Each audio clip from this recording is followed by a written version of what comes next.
Everybody. सो क्या आप CLAT 2026 की तैयारी कर रहे हो और ये सोच रहे हो कि आखिर इस एंट्रेंस एग्जाम को क्लियर कैसे किया जाए? तो चलिए डिस्कस करते हैं कि क्लैट एग्जाम को लेके क्या स्ट्रैटेजी होनी चाहिए और इसके सिलेबस को डिटेल में डिकोड करते हैं कि पढ़ना कैसे है और चीजें जो है ये कैसे रिकवर करनी है, कैसे पढ़ना है, कौन से मिस्टेक्स अवॉइड करने हैं और कौन से सोर्सेस को रेफर करना है। तो सबसे पहले गाइस देखिए कि क्लैट जो है एक गेम चेंजर होता है। आपने हमेशा से सुना होगा कि क्लैट एंट्रेंस एग्जाम जो है इससे आपको देश के top law school that is NLU में पढ़ने का मौका जो है ये मिलता है। अब एनएलयू मतलब नेशनल लॉ यूनिवर्सिटी। जैसे आईआईटी होते हैं इंजीनियर्स के लिए, आईआईएम होता है बी स्कूल्स के लिए, वैसे ही एनएलयूज होते हैं लॉ स्टूडेंट्स के लिए।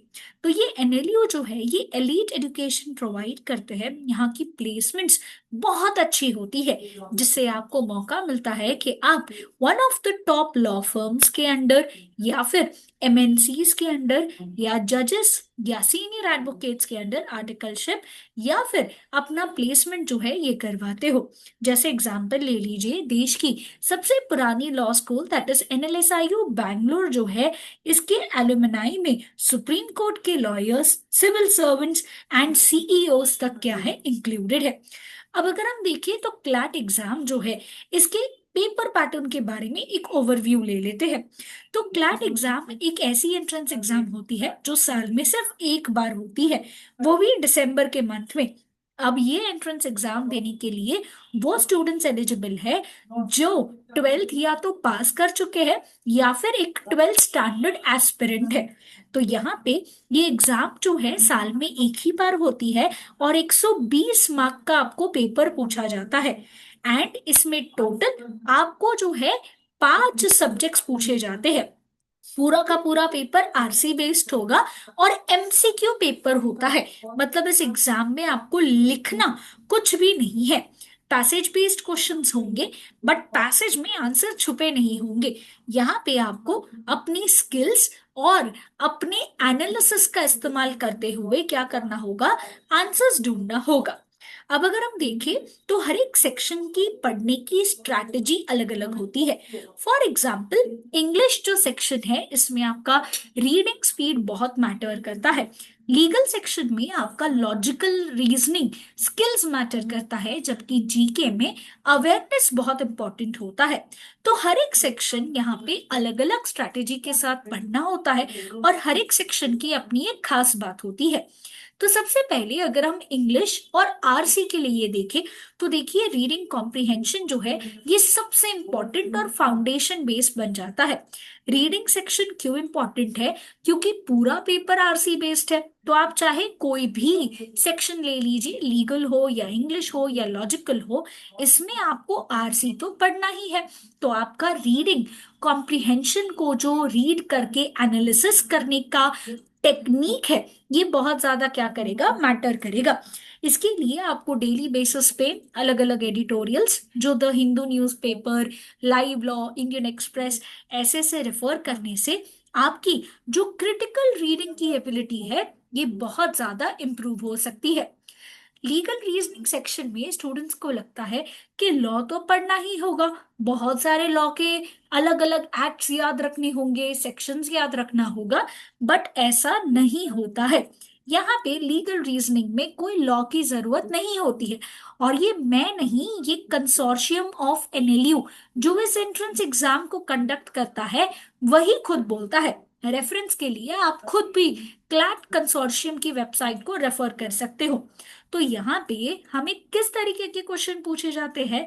यहाँ पे क्वेश्चंस हमें उस तरीके से पूछे जाते हैं जहाँ पे हमारा लीगल रीजनिंग टेस्ट जो है ये किया जाता है, जहाँ पे हमें अलग अलग रूल्स अप्लाई करने होंगे अलग अलग सिचुएशन पे। तो प्रिंसिपल हमें पैसेज में दिए गए होंगे और फिर वही प्रिंसिपल हमें क्या करने होंगे, अप्लाई करने होंगे नीचे दिए गए सिचुएशन पे। उसके बाद जीके करंट अफेयर्स में क्या पढ़ना है, ये सारे स्टूडेंट्स को सवाल आता है बिकॉज इसका कोई पोर्शन डिफाइंड नहीं होता है और यहाँ पे इतनी सारी चीजें होती है। तो स्मार्ट तरीके से प्रिपरेशन करनी होगी। इसीलिए फर्स्ट इंपॉर्टेंट टिप है कि डेली बेसिस पे न्यूज़पेपर रीड करना चाहिए। देखिए, CLAT international affairs, national affairs, legal news, government schemes के ऊपर ज्यादा फोकस करता है। तो ऐसे वाले टॉपिक के शॉर्ट नोट्स बनाइए। फॉर एग्जाम्पल, इसराइल गाजा का कॉन्फ्लिक्ट हो गया, अभी एरावत सुपर कंप्यूटर जो है इसे रैंकिंग मिला है, सेंसस में डिले हुआ है 2027 से, अब सेंसस स्टार्ट होगा।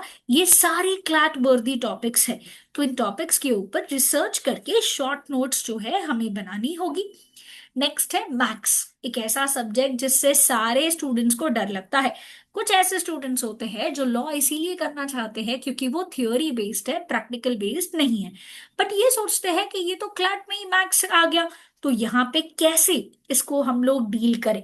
तो देखिए, पहली बात ये समझ लीजिए कि मैथ्स जो है एक डील ब्रेकर नहीं है। आपको मैथ्स में इंटरप्रिटेशन के ऊपर फोकस करना है and not on the calculation.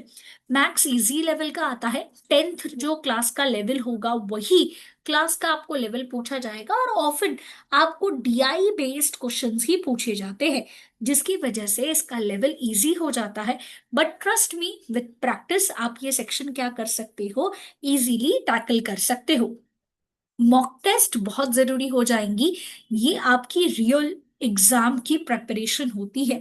देखिए, जितना भी पढ़े बट बहुत इंपॉर्टेंट होता है कि हम जो पढ़ रहे हैं हमें उन चीजों के बारे में पता होना चाहिए कि हम कितना आगे बढ़ रहे हैं, कहाँ पे हमें कौन से टॉपिक्स नहीं आ रहे हैं, और हमें हमारी वीकनेसेस पे क्या करना होगा, काम करना होगा। तो जो मॉक टेस्ट होते हैं इससे एक रियल प्रेशर क्रिएट होता है, और हम हमारा प्रोग्रेस जो है ये मेजर कर सकते हैं। पूरा पेपर आपको 120 क्वेश्चन का 120 मिनट में कंप्लीट करना है। तो उस टाइम पे बहुत प्रेशर आता है, सीधा एग्जाम पेपर लिखने बैठेंगे तो उस वक्त प्रेशर नहीं होता है हैंडल। इसीलिए रेगुलर बेसिस पे एमसीक्यू प्रैक्टिस करके अपने आप को टेस्ट करना बहुत जरूरी है। साथ ही साथ ये इंश्योर करना होगा कि हम हमारी एक्यूरेसी भी मेंटेन कर रहे हैं, क्योंकि नेगेटिव मार्किंग है, 0.25 मार्क्स डिडक्ट होंगे हर एक रॉन्ग आंसर के लिए। तो एक्यूरेसी क्या होनी चाहिए, बहुत ज्यादा जो है अच्छे से होनी चाहिए। काफी सारे स्टूडेंट्स का मॉक टेस्ट देने की वजह से ही 10+ मार्क्स का क्या आता है, इम्प्रूवमेंट आता है। तो ये चीज ध्यान में रखनी है कि मॉक टेस्ट एक इम्पॉर्टेंट पार्ट होता है आपके प्रिपरेशन का। एंड साथ ही साथ उस मॉक टेस्ट का आपको एनालिसिस भी करना होगा। देखिए, मॉक टेस्ट अटेम्प्ट करना बहुत आसान है, 2 घंटे में खत्म हो जाएगा। बट उसके बाद एक स्ट्रैटेजी क्रिएट करनी होगी, कहाँ गलत जा रहे हो, उसको इम्प्रूव कैसे करना है, और कैसे टाइम मैनेज करना है। ये सारी चीजें बहुत बहुत इंपॉर्टेंट होती है। तो सिर्फ मॉक टेस्ट अपीयर करने से काम नहीं बनेगा, उसका एनालिसिस भी करना होगा। जहां जहां गलत जा रहे हो, स्पीड इंप्रूव करनी है, टाइम मैनेजमेंट करना है, सेक्शन वाइज जो है चीजें मैनेज करनी है, ये सब मॉक टेस्ट एनालिसिस से ही समझ में जो है ये आता है। अब देखिए, लास्ट के 6 मंथ्स ही बाकी है, दिसंबर में आपका पेपर है। तो फटाफट से अपना कॉम्प्रिहेंसिव प्रिपरेशन स्टार्ट कर दीजिए, जहां पे पढ़ाई रिवीजन के साथ साथ आपको मॉक टेस्ट भी बैलेंस करनी है। लास्ट मोमेंट पे करने से बर्नआउट हो सकता है, इसीलिए अभी से अपनी प्रिपरेशन स्टार्ट करिए, जहां पे जून जुलाई में आप अपने फंडामेंटल बिल्ड करके अगस्त से लेके दिसंबर वीक 1 तक आप क्या कर सकते हो, प्रैक्टिस कर सकते हो, और साथ साथ रिवाइज भी कर सकते हो।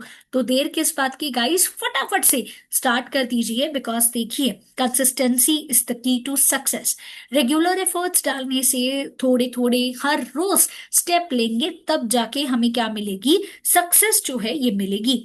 तो चलिए, आज से ही अपनी क्लैट की प्रिपरेशन जो है ये स्टार्ट कर दीजिए।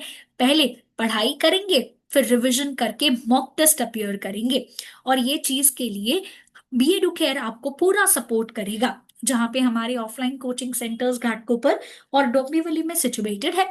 इसके अलावा ऑनलाइन लेक्चर्स भी कंडक्ट होते हैं।